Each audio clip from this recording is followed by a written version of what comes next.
வணக்கம். இன்றைய செய்திக்காக PRD தங்கம் வலைதள செய்தி சேனலின் செய்தியாளர் ஈஸ்வரன்.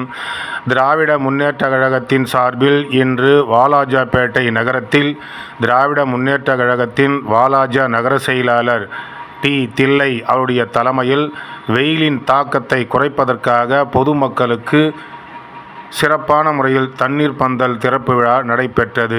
இதில் சிறப்பு அழைப்பாளராக கைத்தறி மற்றும் துணிநூல் துறை அமைச்சர் காந்தி அவர்கள், மாநில சுற்றுச்சூழல் துணை அமைப்பாளர் வினோத் காந்தி அவர்கள் கலந்து கொண்டு பொதுமக்களுக்கு குளிர்ந்த நீர், மோர், பழ வகைகள் கொடுத்து இந்த வெயிலின் தாக்கத்தை குறைப்பதற்காக தண்ணீர் பந்தல் திறந்து வைத்து சிறப்பித்தார்கள்.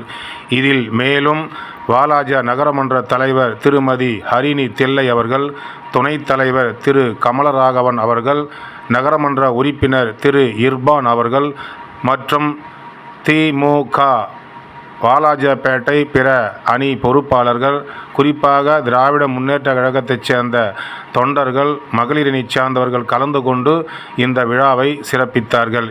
இதில் ஏராளமான பொதுமக்கள் கலந்து கொண்டு மோர், பழ வகைகள் பெற்று சிறப்பித்தார்கள். செய்திக்காக வாலாஜா நகரத்திலிருந்து செய்தியாளர் ஈஸ்வரன்.